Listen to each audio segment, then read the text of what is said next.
estádio Conde Rodolfo Crespi, na Rua Javari, é um lugar que seu Ângelo conhece como poucos. Eu vivia constantemente aqui dentro, frequentava desde pequeno, frequentava vestiários. Em termos de memória, essa daí quando eu tinha 4 ou 5 anos. E meu pai me levou no vestiário, os jogadores tinham acabado de sair do jogo e tal, e vários deles vieram brincar comigo. Então tem essa memória de vestiário bastante forte. Um reduto do futebol raiz, que preserva sua identidade a todo custo. Realmente isso acontece. Ele mantém exatamente a mesma arquitetura de 1941. Para não dizer exatamente, houve uma modificação, o alambrado. Na época não existia alambrado, eram aquelas cerquinhas de madeira, tá certo? E o alambrado obrigatoriamente veio depois. No mais se mantém exatamente a mesma arquitetura, inclusive o placar alterado manualmente, tá certo? Uma ocasião chegaram a tentar colocar um placar eletrônico, mas na segunda partida houve um temporal, houve um raio, uma faísca que danificou esse placar e nunca mais a torcida deixou ter. O placar, alguns dizem, é elétrico. Eu comento que é elétrico, porque quando sai o gol, aperta uma campainha na casa do zelador, aí ele sai de lá e vai mudar o placar. Se é contra, se é um gol do adversário, é com muita má vontade que ele vai. Vai bem devagar. Filho de um dos fundadores do Juventus, ele já era sócio do clube antes mesmo de nascer.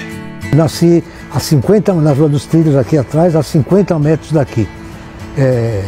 Tão logo eu nasci, meu pai, que foi um dos fundadores do clube, correu aqui para fazer o registro como sócio do Juventus.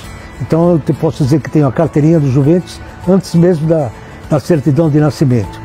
Nessas arquibancadas, seu Ângelo cresceu, viveu alegrias e tristezas, se apaixonou pela história e passou a buscar maneiras de preservar o legado grená. Não existia nada registrado, assim como do Juventus, não havia nada registrado, e a maior parte das histórias estavam na cabeça das pessoas, na memória das pessoas.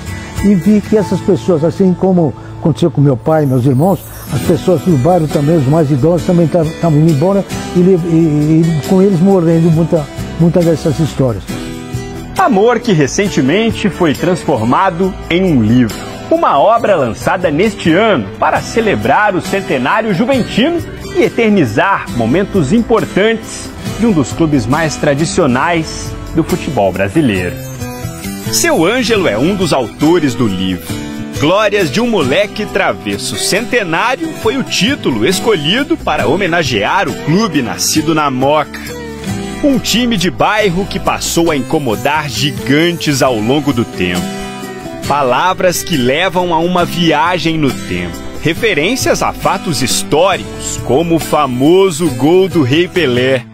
Aquela partida contra o gol, que teve o famoso gol do Pelé, eu tinha 12 anos, eu estava aqui, um dos 200 mil que dizem ter estado, né? Mas eu estive, sinceramente.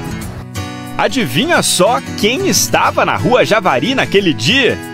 E eu tive um privilégio, eu falo privilégio porque a maior parte das pessoas estavam abarrotadas, então tinha as pessoas desde o alambrado até o último degrau de arquibancada, um atrás do outro, em pé, e muitos deles não conseguiam ver a partida, porque tinha alguém mais alto na frente, enfim.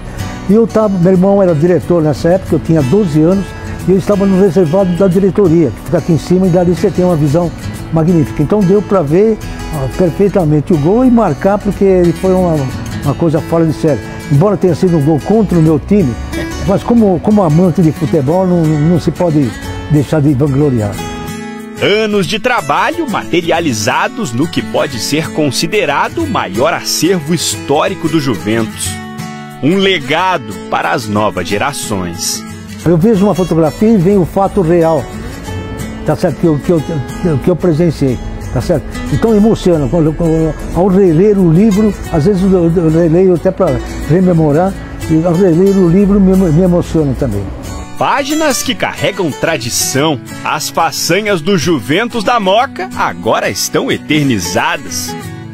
Leitura obrigatória para quem ama o futebol.